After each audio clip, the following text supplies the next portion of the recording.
tiene varias causas.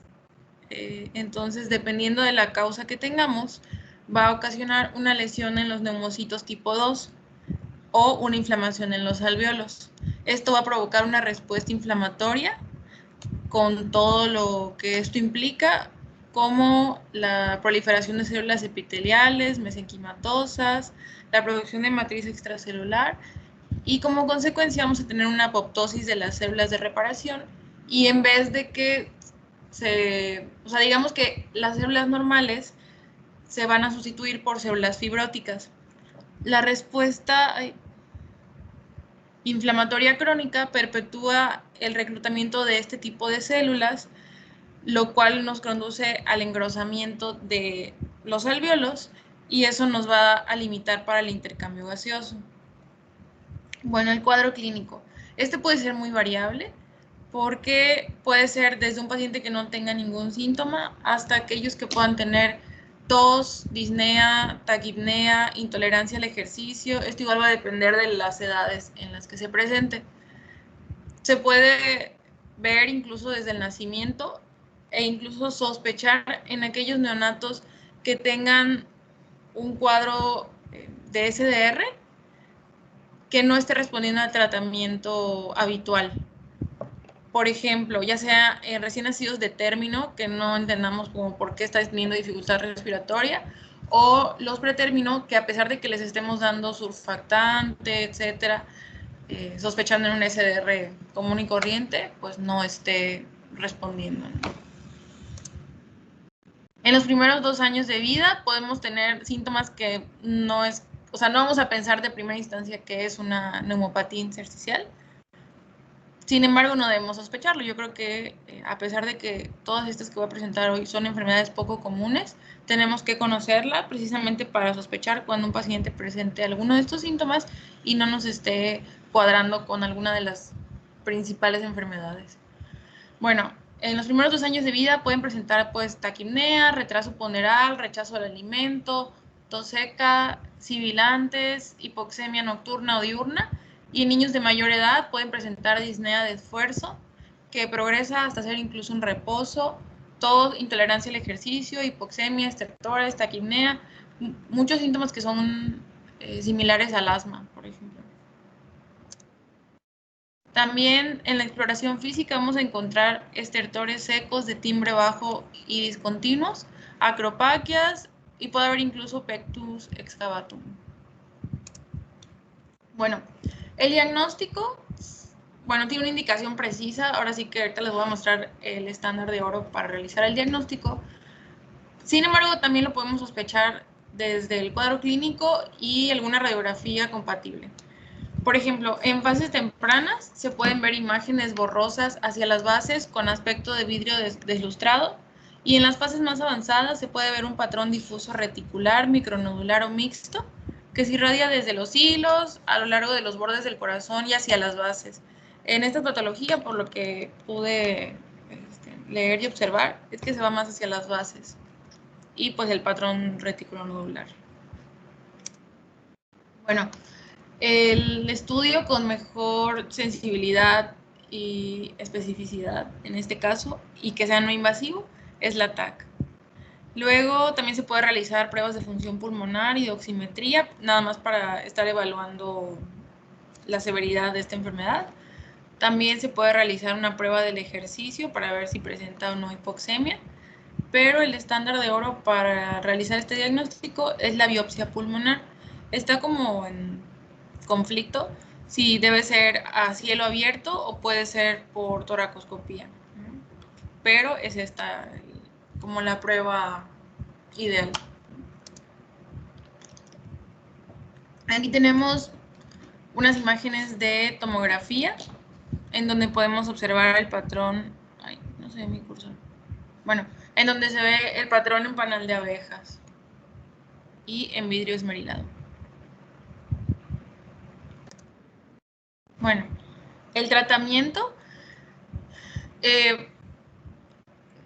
básicamente es de soporte y hay que estar previniendo las infecciones. ¿De qué manera? Obviamente cuidando el medio ambiente del paciente, esa es una, y segundo, poniéndole las vacunas pertinentes. Hay que evitar irritantes, humo de tabaco, rehabilitación pulmonar le podemos dar. Está bien que haga ejercicio. Y si llega a tener como algún episodio, le podemos dar esteroides, pero el tratamiento ideal, y ahora sí que la única cura para esta enfermedad, es el trasplante pulmonar. No sé si quiere comentar algo la doctora.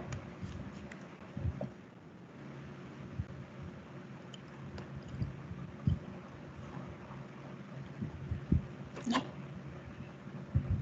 Bueno. Ay, no sé si se ve todavía mi pantalla. No, no se ve. No se ve. Voy, espérenme. ¿Ya se ve? Ya. Ok. Sí, ya se ve completa. Ok, bueno. Ahora vamos a pasar a la alveolitis alérgica extrínseca. Bueno, esta enfermedad, o bueno, este grupo de enfermedades está causada por la inhalación repetida de sustancias orgánicas que en aquellos sujetos que sean propensos a tener la enfermedad, entonces se va a desarrollar. Obviamente no todos los que vamos a darle de comer a las palomas nos enfermamos, pero aquellos que tengan pues alguna... Es un factor, espérenme, aquí lo tengo, factor inductor, podemos presentarlo. Bueno, la prevalencia es de 5 al 15% de los sujetos que están en riesgo y los precipitantes orgánicos pueden ser esporas fúngicas, bacterias termofílicas, proteínas heterólogas de origen animal, aceites minerales, drogas, múltiples agentes químicos, orgánicos de bajo peso molecular. Aquí, por ejemplo, en la imagen vemos unos niños justamente que le están dando de comer unas palomas.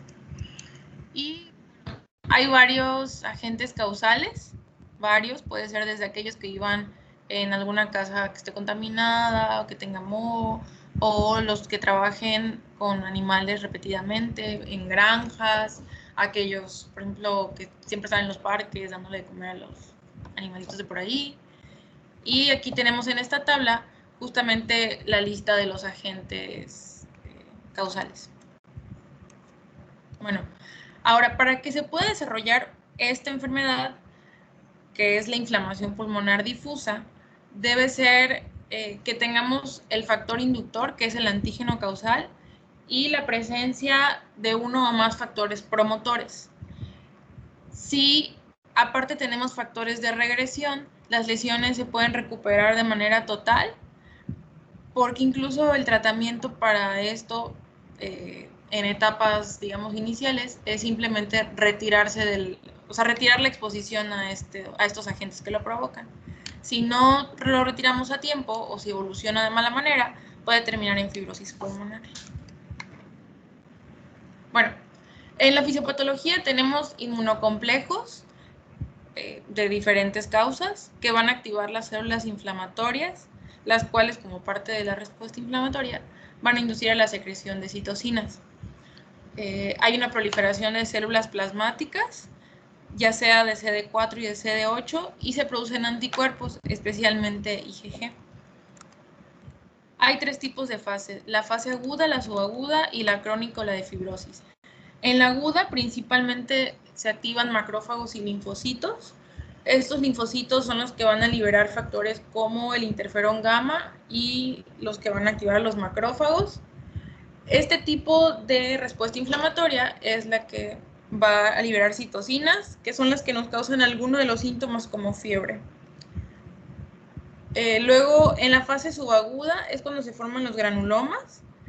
En esta fase hay una proteína inflamatoria del macrófago que es la MIP1A. Esta proteína es la que estimula la transformación en células epitelioides y multinucleares gigantes. Y en la fase crónica de fibrosis, como parte de la respuesta inflamatoria, se forma colágeno, que es lo que nos va a provocar la fibrosis. Bueno, la clínica también es como general, dependiendo también de la fase. En la fase aguda podemos tener una infección respiratoria viral aguda, con fiebre, escalofrío, cefalea, disnea, tos, opresión torácica. tenemos que tener en cuenta la exposición a este tipo de agentes para poder sospechar esta enfermedad. Normalmente, en la fase aguda, suele ceder a las 24 a 48 horas. En la forma subaguda, puede tener disnea de esfuerzo progresiva, febrícula, astenia y pérdida de peso. Y en la forma crónica, puede haber una neumonitis prolongada y persistente que nos produce una fibrosis pulmonar y, como mencioné previamente, pues una hipoxemia. Bueno, ¿cómo vamos a sospechar del diagnóstico? Vamos a tener un cuadro clínico que nos sugiera alveolitis, o sea, el antecedente y todo esto. Podemos realizar, más no es obligación, digamos, o no necesitamos hacer todos, sino que se pueden realizar exámenes de laboratorio, test cutáneos, inmunológicos, una radiografía de tórax, una tomografía, estudios funcionales, un lavado broncoalveolar, una biopsia. Si todos estos estudios o algunos de ellos son compatibles con la enfermedad, entonces realizamos el diagnóstico. Si algunos de esos estudios no son compatibles, al final el estándar de oro también va a ser la biopsia. En el cuadrito de la derecha podemos encontrar de la misma manera qué criterios clínicos vamos a tener en cuenta, la exposición nuevamente a alguno de estos agentes, que tengamos disnea en las horas posteriores a la exposición y que en la auscultación tengamos estertores crepitantes bilaterales.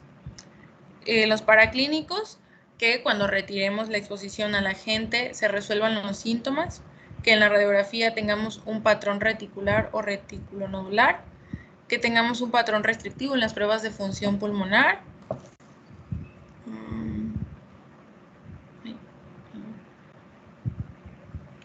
que en los estudios de inmunológicos tengamos aumento de los linfocitos TCD8 y pues nada, que en la biopsia tengamos una afectación bronquiolar intersticial con presencia de granulomas.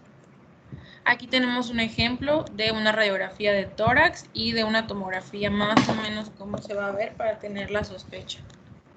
Aquí podemos ver el patrón reticulonodular, una vez más de predominio en las bases y aquí también. El tratamiento en las formas agudas, evitar la exposición al antígeno. Si en esta forma aguda hay síntomas graves, por ejemplo, algún paciente que ya previamente tenga una alteración pulmonar, se puede dar esteroide, prednisona bioral, durante 1 o 2 semanas y se debe retirar de manera gradual. Si esta presentación es subaguda o crónica, se puede dar también esteroides, idealmente prednisona en bioral, por bioral, durante 4 semanas y también se debe retirar de manera paulatina. No sé si la doctora quiere comentar algo. No, continúa, yo creo que al final. Ok. Bueno, y como último tenemos la hemosiderosis pulmonar, que es una hemorragia alveolar que es consecuencia de anemia por deficiencia de hierro, básicamente. En este caso vamos a tener una acumulación de hemosiderina en los macrófagos. Puede tener 2 causas, como enfermedad idiopática o primaria o como consecuencia de alguna enfermedad previa o como complicación de una enfermedad pulmonar.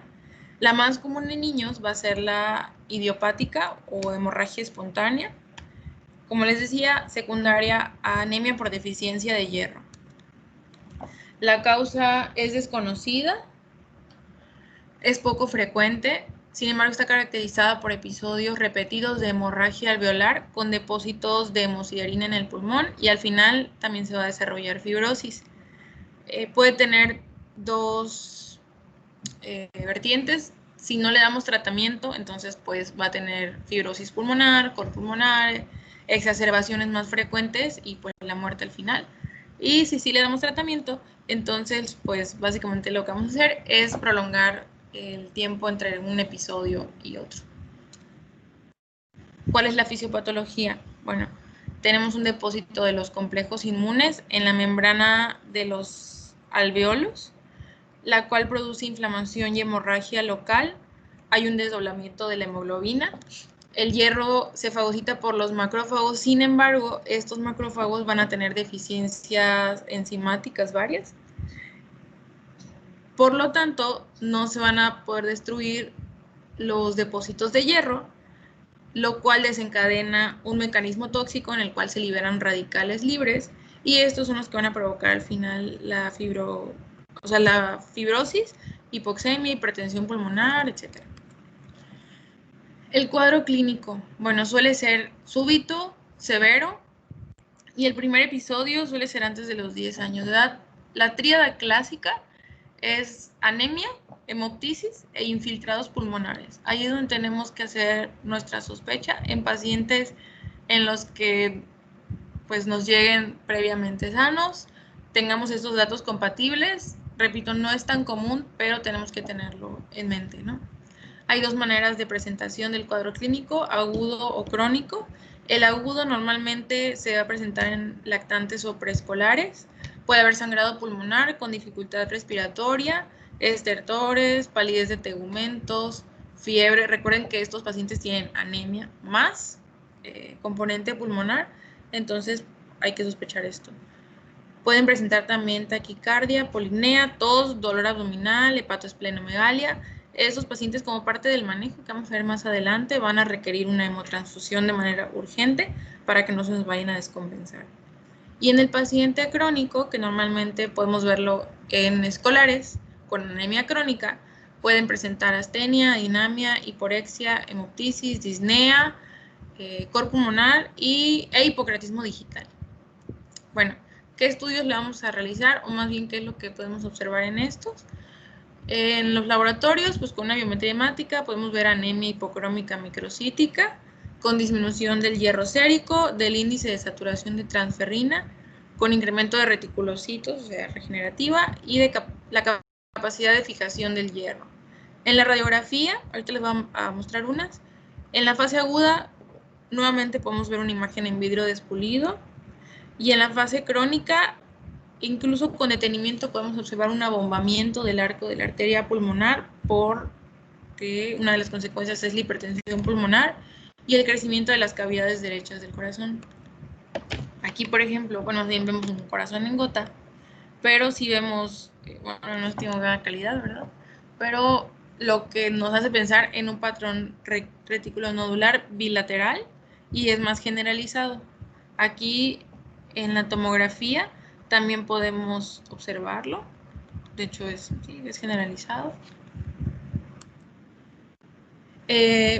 Justamente en la tomografía podemos ver el patrón intersticial bilateral en mosaico con engrosamiento peribronquial, y el estudio diagnóstico de primera elección, estándar de oro, es la broncoscopía con lavado bronquialveolar.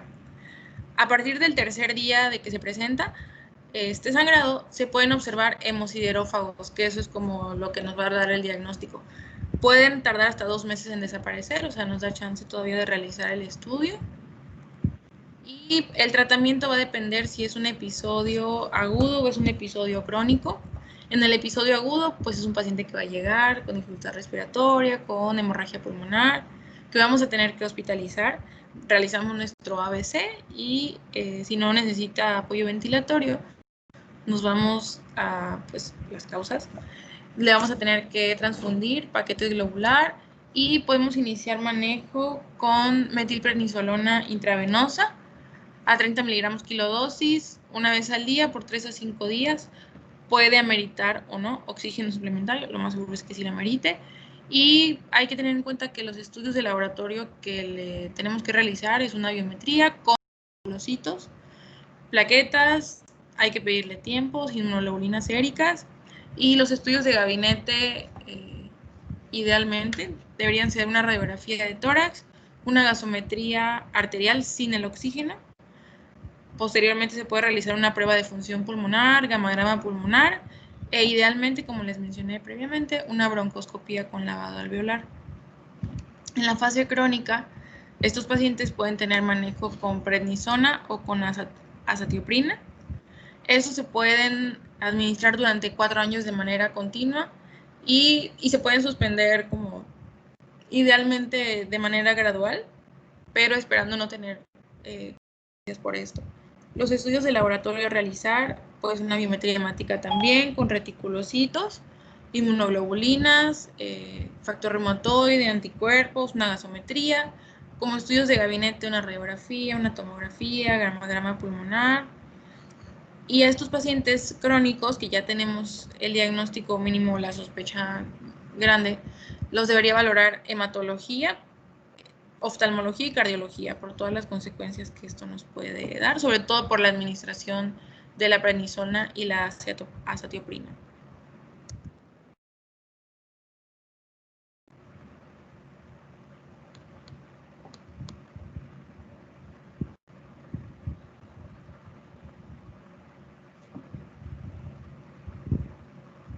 Ok, bueno, ¿les quedó claro qué es el intersticio? Porque esa parte creo que no la vimos en fisiología o anatomía.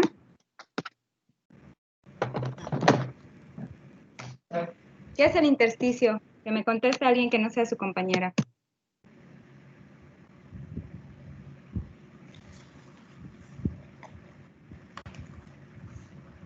¿No? Alejandra, ¿qué es el intersticio?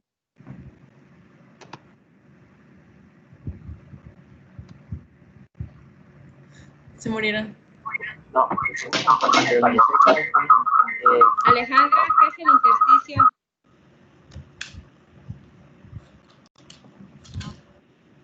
Ok, Alexis, ¿qué es el intersticio? Son las estructuras que están alrededor de los alvéolos, entre las estructuras funcionales que es el alvéolo, el tejido circundante. Exacto. O sea, el intersticio incluye la membrana alveolo capilar, ¿ok? O sea, es las células del alveolo, o sea, los neumocitos tipo 1, tipo 2, que están sumamente alargados, el espacio que hay entre el alveolo y el capilar, esa es la membrana alveolo capilar, y las estructuras mesenquimatosas que sostienen toda esta parte. Entonces, cuando estamos hablando de una neumopatía intersticial, implica que esta zona, que es la membrana alveolo capilar, está incrementada de tamaño. Esto es lo que incrementa la falta o la dificultad para la difusión de los gases, y esto es lo que finalmente va a generar la hipoxemia.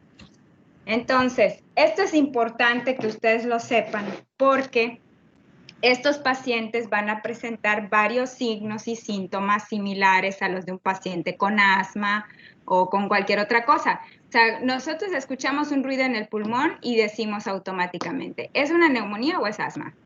¿O piensan en otra cosa? Si silba, ¿qué es? Es asma. ¿Y si tiene estertores?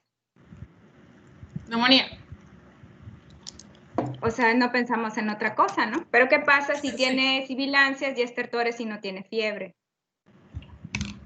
Pues puede ser asma. O sea, volvemos a lo mismo, ¿no? Entonces no conocemos otra cosa que no sea asma o neumonía. Si le suena el pulmón, tiene que estar en el alveolo o en el bronquio.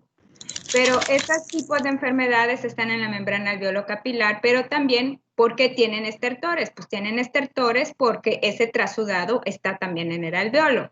Entonces, un paciente que tiene una hemorragia alveolar, como comentó su compañera, va a tener estertores. Y si esto le produce como que coágulos de sangre a nivel bronquial, van a escuchar cosas como sibilancias. O sea, ustedes tuvieron, déjame recordar si fueron ustedes, no, hubo una paciente hospitalizada en la T1 que tenía 10 años con el alergólogo por asma y era una hemosiderosis. ¿Sí me explico? Entonces, ¿por qué? ¿Y quién lo sospechó? El alergólogo, porque no mejoraba con nada. Y además tenía una neumonía anual. Después de no me acuerdo si fueron 10 o 13 neumonías, me pidieron una interconsulta. Entonces, no es normal, o sea, sí, los pacientes con asma pueden tener neumonía. El problema es que esta paciente tenía una neumonía que ameritaba terapia intensiva. Esto es anormal. O sea, de hecho, después de la segunda neumonía que necesita terapia intensiva, no podemos pensar que es un paciente que tiene asma, a menos que tenga una crisis o sea, severa que necesite intubación. ¿Me explico? Entonces, yo lo que quiero con ustedes es que tengan este conocimiento de que hay otras cosas que suenan en el pulmón que no son asma y no son neumonía. Y una de ellas son las neumopatías intersticiales, que como bien dijo su compañera, son poco frecuentes, no es algo que sea normal, no es algo que sea de todos los días en la consulta, pero implica que tienen un problema pulmonar que necesita ser diagnosticado. Entonces, no es normal. Para empezar, una neumonía recurrente necesita un abordaje diferente.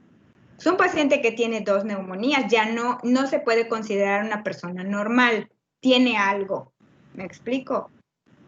Entonces, el poder establecer una asociación, el pedirle una tomografía, a lo mejor si hay algo más, pues ya no vamos a encontrar el intersticio, porque a menos que tenga un gran problema intersticial, la neumopatía intersticial no va a ser visible en la placa. Y esto es algo que estamos viendo en COVID, ¿no? Al principio los pacientes con COVID le tomas una placa y la verdad es que dices, pues, si está sobreexpuesta o si está rotado, lo que sea, no van a ver el foco neumónico. Porque el problema del COVID, pues estamos entendiendo que también es vascular. Entonces, esas alteraciones las vemos en la tomografía. Entonces, paciente con cuadros recurrentes bronquiales, con estertores, con neumonías, mínimo pedir una placa. Más de 2 neumonías ya es un abordaje de neumonía recurrente. Entonces, tienen que buscar qué otra cosa puede ser. Entonces, dentro de ustedes que hacen una historia clínica en la cual le preguntan que si tiene animales, que si tiene piso de tierra, que si es de paja, que si no sé qué, ¿no? Tienen que poner atención a eso. O sea, porque nada más lo llenamos por llenar. El techo es de asbesto, tiene palomas. A veces no tienen palomas en la casa, pero ustedes saben que las palomas anidan en los techos, sobre todo de las casas que a lo mejor tienen huequitos porque tienen un techo diferente. ¿Me explico? Yo tuve una paciente así, terrible, porque es una paciente con asma que vivía al lado de una, no me acuerdo si era una panadería o no me acuerdo qué era, pero era un lugar que tenía polvo y la señora, para que se mejorara, se fue a vivir a casa de no sé quién que tenía palomas. Y entonces se empeora y se pone súper mal y llega a urgencias y miren, gracias a Dios que lo atendió un médico que fue uno de mis maestros y aquí en Mérida, y empezó a hacer preguntas y todo, vio que tenía una neumopatía intersticial y salió al cuento que era las palomas. Entonces, pero si no, o sea, el ojo no ve lo que la mente no sabe. Si ustedes no lo saben, no lo van a diagnosticar. Entonces, cuando hagan el interrogatorio de un paciente con un problema crónico, pregunten dónde vive, cómo es el techo, qué hay a su alrededor. O sea, ¿hay algún lugar donde haya humo, queman basura, hay alguna fábrica de chile, tienen palomas, le dan de comer a las palomas, tiene pajaritos, tiene periquitos australianos, o sea, no se queden con el perro y con el gato, ¿no? O sea, siempre hay que tratar de preguntar porque es importante. No sé si ven mi cámara, yo no me veo. Ah, ya me vi. Entonces, siempre es importante preguntar todas estas cosas porque si nosotros no lo tenemos pendiente, o sea, no vamos a poder hacer un diagnóstico o por lo menos decir, esto ya no me checa, mejor lo mando al especialista, ¿no? Entonces, y tienen que estar seguros de que lo que están diagnosticando es asma y no otra cosa. Estos pacientes con hemosiderosis que he podido ver que no son frecuentes, he visto en 10 años como 3 o 4. Entonces, estos pacientes con hemosiderosis no se dan cuenta de que cada vez que se ponen mal, hacen anemia. Es más, están hospitalizados. O sea, los tienen en la terapia intensiva, los están transfundiendo. De repente se puso súper mal, le subieron los parámetros del ventilador, le toman una biometría hemática y lo que salta a la vista es que tiene más anemia. pero no se dan cuenta porque lo que buscan son los leucocitos, la PCR, los marcadores infecciosos. Y como ven que los marcadores infecciosos están igual, no nos explicamos por qué se empeoró. Y el punto es que hacen anemia. No vamos a tener siempre la tríada porque son niños. Los niños no escupen sangre, ¿no? Los niños tosen y se lo tragan. Entonces, pero sí vamos a ver que el paciente tiene anemia, tiene un infiltrado intersticial y tiene un problema crónico. Entonces ahí es cuando nosotros podemos sospecharlo. El diagnóstico de la hemorragia pulmonar es por broncoscopía, porque es cuando vamos a ver los hemosiderófagos, que son los macrófagos alveolares que tienen hierro. Entonces esos se tiñen de azul. Entonces, el poder hacer el estudio, pues va a ser el diagnóstico. La placa de tórax, generalmente en un paciente agudo, vamos a ver manchones del lado derecho y manchones del lado izquierdo. O sea, sí, de hecho se ve como en alas de murciélago, así horribles de los dos lados, porque sangra todo el pulmón. A veces es solo de un lado, pero generalmente es de los dos lados. Se ve un manchón horrible bilateral.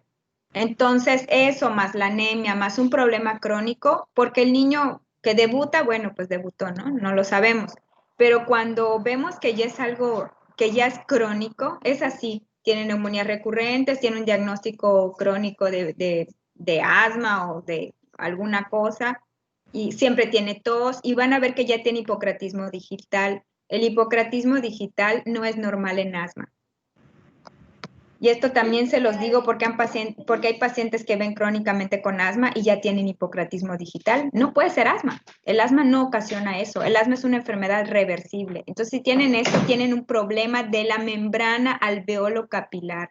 Paciente con hipocratismo digital tiene un problema de la membrana alveolo capilar, lo que sea, ¿no? Tiene un problema crónico, que no es asma, o tiene un problema cardíaco.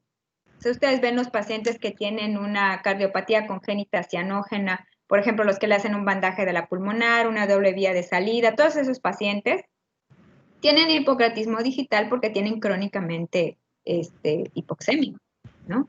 Entonces, estos pacientes tienen hipoxemia y un asmático no tiene crónicamente hipoxemia. O sea, es más, ni agudamente tiene hipoxemia, porque si tuviera hipoxemia, lo hospitalizas.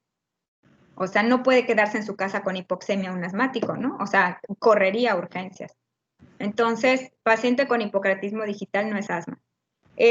La otra cosa que les iba a decir, bueno,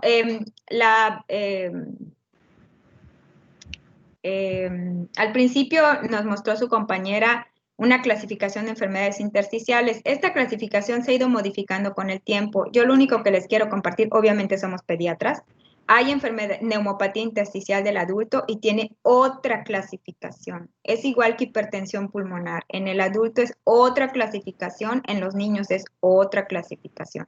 Y esta se ha ido moviendo con el tiempo, tratando de agrupar y de encontrar cosas en común. Entonces, esta clasificación es bastante útil porque, o sea, es más como lógica, ¿no? No es un listado enorme de enfermedades, sino que es lógica. Y la tercera cosa es que estos pacientes, además de ser evaluados por el neumólogo, deben ser evaluados por reumatología para tratar de determinar si hay alguna enfermedad reumatológica que esté ocasionando como órgano de choque el pulmón. Por ejemplo, la granulomatosis de Wegener, las alveolitis, las vasculitis pueden ocasionar problemas pulmonares, pueden ocasionar problemas renales, pueden ocasionar problemas en otros lugares. Entonces, a veces, aunque no se diagnostique en el momento, puede ser que esta enfermedad ya sea manifiesta después. O sea, yo he visto pacientes que debutan con una hemorragia alveolar o con una neumopatía y estamos estudiando qué es, hasta que de repente tiene manifestaciones dermatológicas de lupus. Y entonces, y ya sale positivo, porque además, si los transfunden, si esto, si lo otro, pues todo esto se modifica. Sobre todo, si piensan que es asma, pues les están dando prednisona de manera crónica. Entonces, todo esto puede generar que los estudios salgan negativos. También he visto pacientes que, por ejemplo, tienen una granulomatosis de Wegener y tienen una neumopatía intersticial que está en estudio por un año, no tenemos diagnóstico y de repente hace una uveitis. Lo ve el oftalmólogo y dice, es una granulomatosis.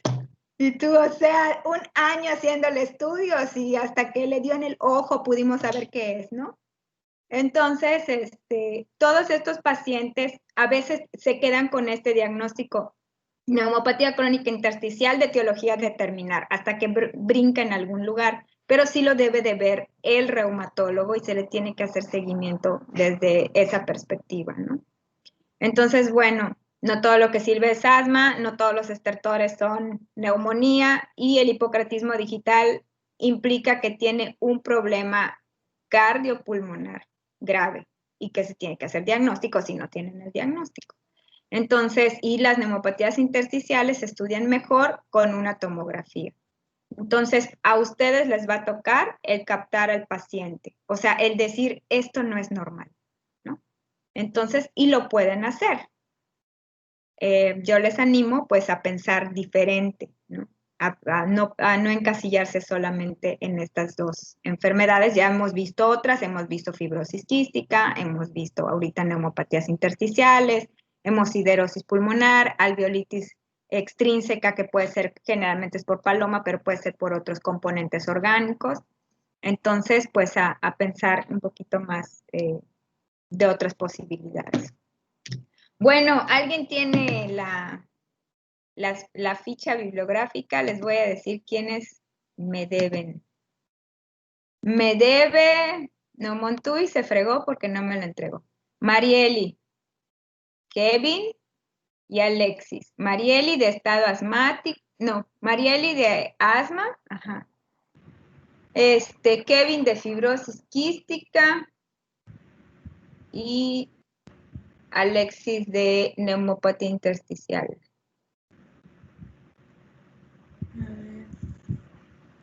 Hablen ahora o callen para siempre. Yo sí lo tengo, ¿eh? ¿Eh? Yo sí lo tengo. ¿Quién dijo? Yo, ¿Marieli? Mariel. Sí. Ah, ¿cuál es tu ficha? A ver. Voy.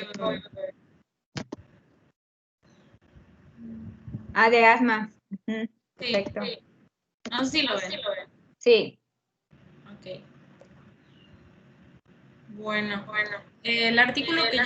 Bueno, está un poco complicado, porque todos dicen lo mismo. Como en cuanto a las moléculas, es algo que no supiéramos, pues. Pero en esta revisión, pues se analiza el uso de los esteroides inhalados.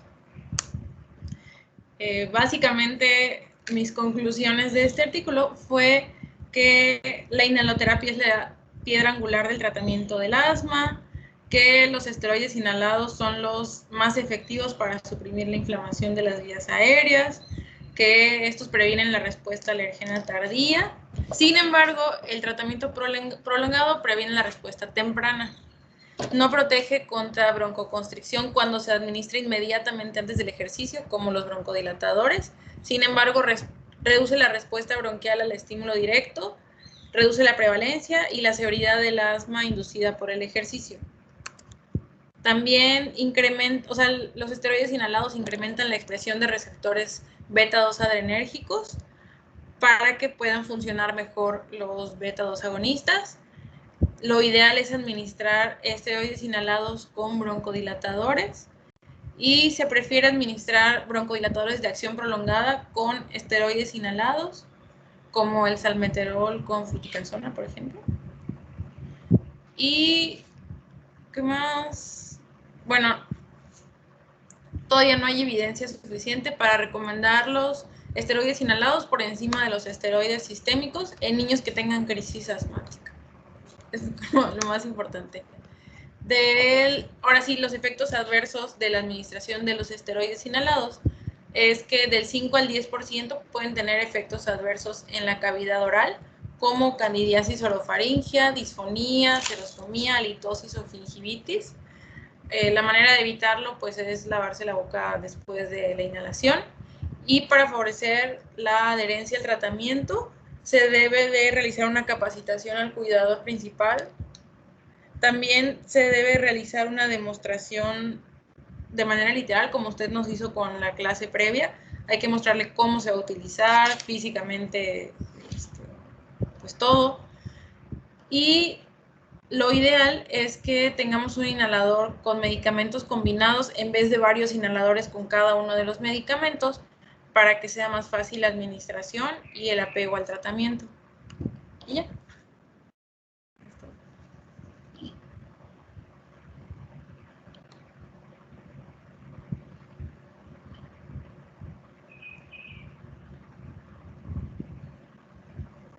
Perdón, espérame, problema doméstico.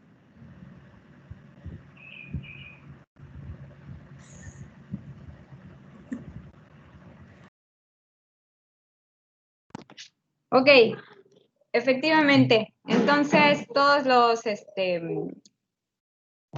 a ver, esto creo que no lo comentamos, pero si lo comentamos me ayuda.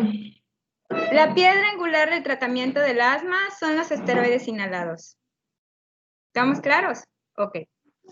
El Montelukast es un medicamento adyuvante. Es como cuando les dan quimios, ¿no? Y les ponen un adyuvante. Es algo que como que les ayuda, ¿no? A que funcione mejor. ¿De acuerdo? Entonces el Montelukast nos ayuda para el control del asma. El Montelukast puede servir para la rinitis alérgica, pero es el tratamiento de tercera o cuarta línea y la realidad es que solo aumenta la permeabilidad de la nariz en menos del 10%. Entonces no sirve para rinitis alérgica. ¿Okay? Además de que conforme pasa el tiempo y los niños, pues yo no sé si se alimentan mal o qué cosa, pero pues tenemos más niños con trastornos mentales, con déficit de atención y cosas así. Y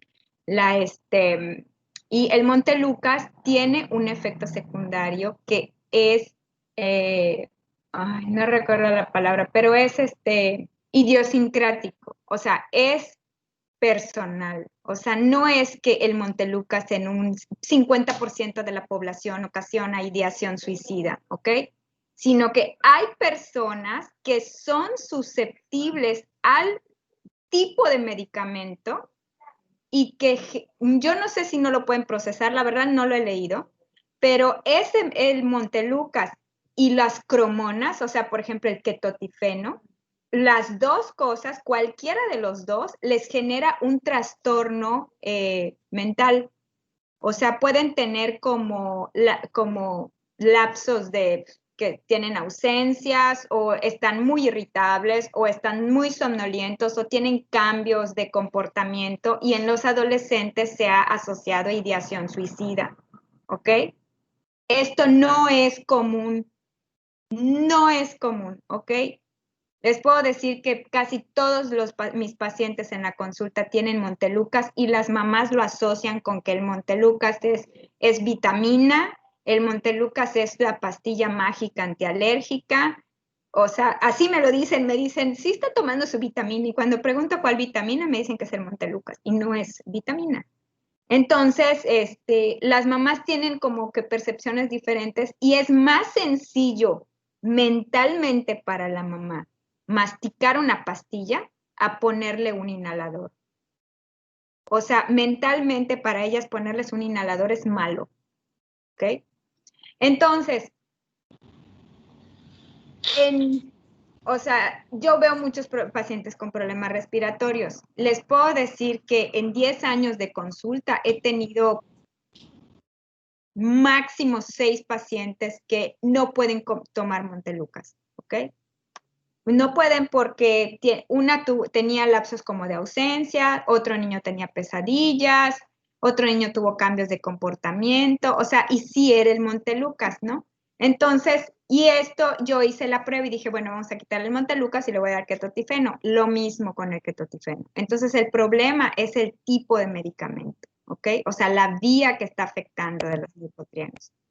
Entonces, bueno, y la otra cosa que les quería comentar, esto se los digo porque muchas veces el tratamiento del asma de los niños es Montelukast y el Montelukast funciona en 4 de cada 10 pacientes.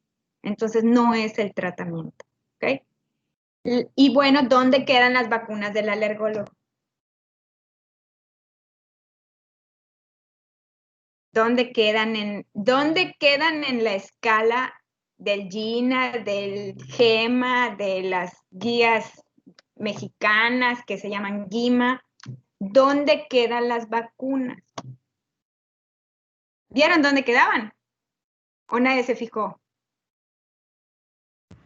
Sí, es como el escalón de último. Exacto, está en el cuarto paso, está al final.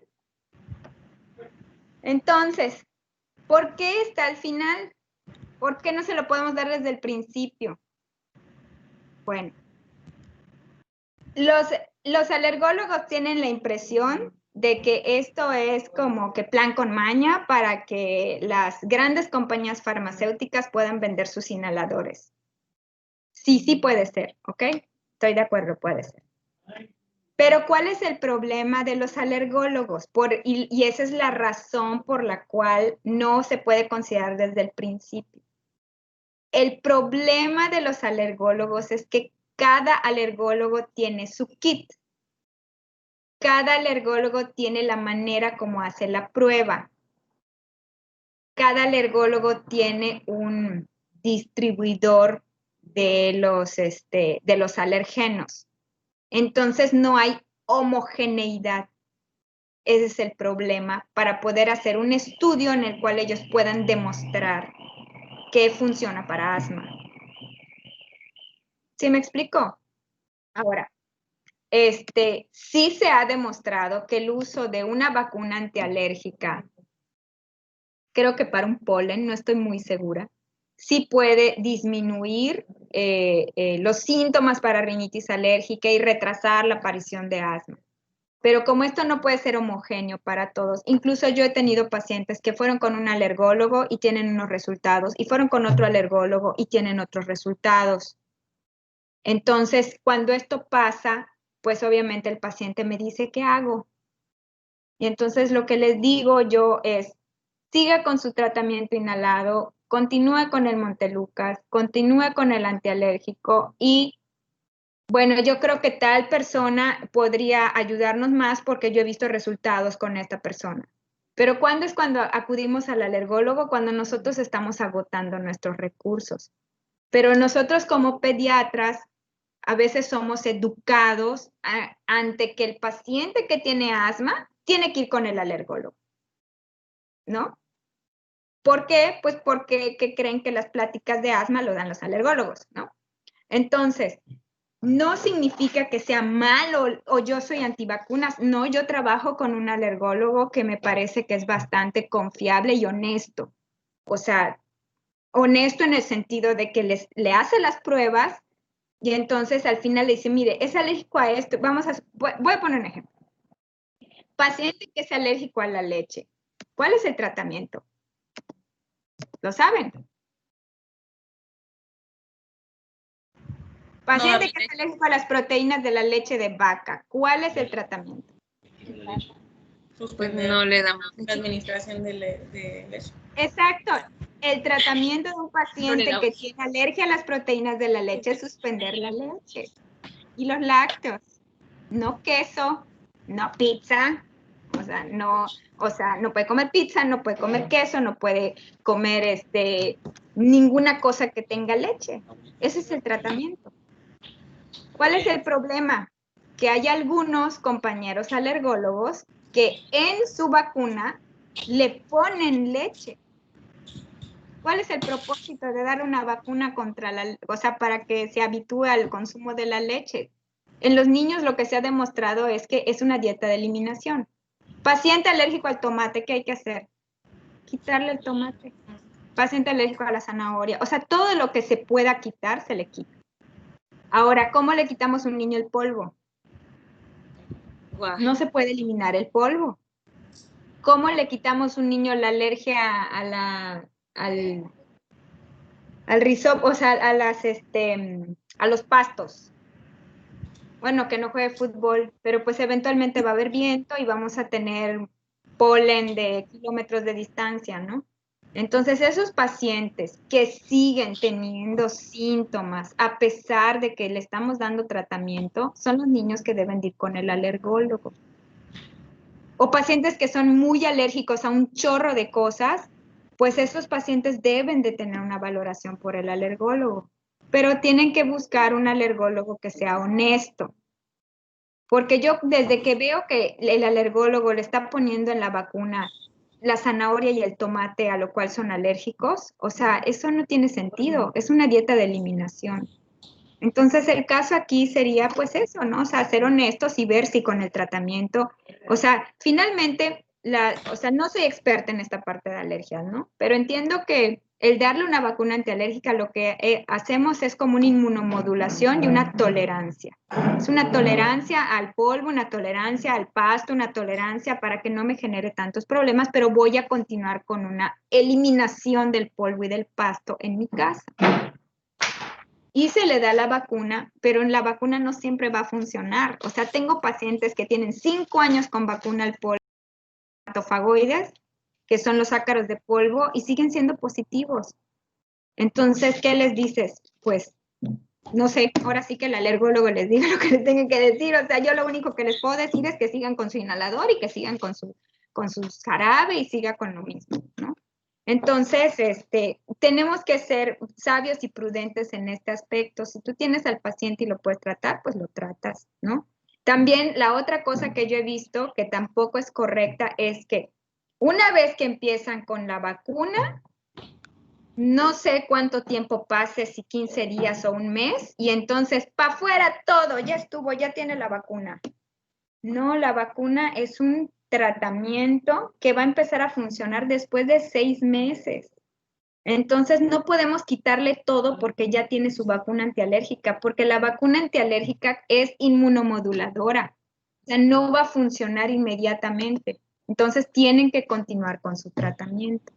Entonces, este tipo de cosas tiene uno que tener esa sabiduría y el conocimiento. Si ustedes están viendo que en la guía de Gina, en el paso 4 están las vacunas antialérgicas, entonces, y si es la guía que usamos todos, o si tú estás viendo que en la GIMA o en la GEMA, o sea, si las guías son así, entonces tenemos que seguir las guías, porque obviamente eso no pasa aquí, pero ¿qué pasaría si te demandan porque el niño se empeoró y tuvo un neumotórax y le tuvieron que quitar la mitad del pulmón y ven que la doctora que le estaba dando su tratamiento, le estaba dando chochitos o vacunas antialérgicas?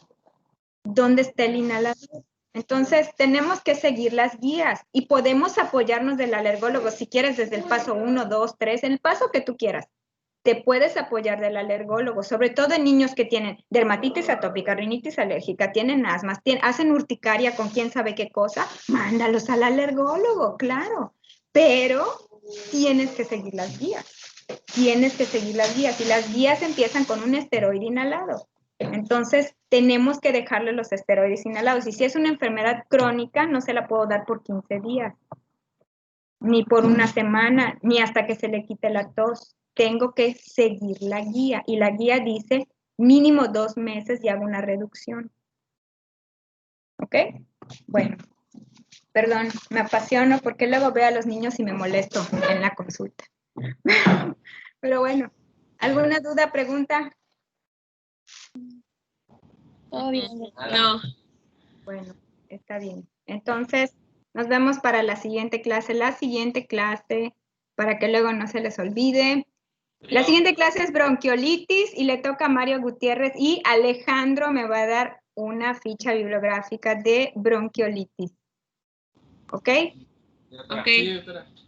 Bueno, sale, les mando entonces en un ratito la encuesta. Y mañana les mando la de fibrosis quística porque se me pasó, para que no sean 2 el mismo día. Bueno, nos vemos. Bye. Gracias, buen día. Gracias. Bye.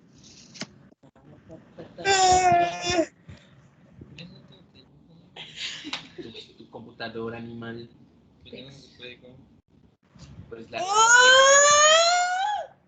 Bien. Te lo enviamos, o lo enviamos a WhatsApp. Dejen de grabar. ¿Quién está grabando? Dejen de grabar. Lo enviamos por Facebook. Y Mario, solo escucho su Mario, ahí está.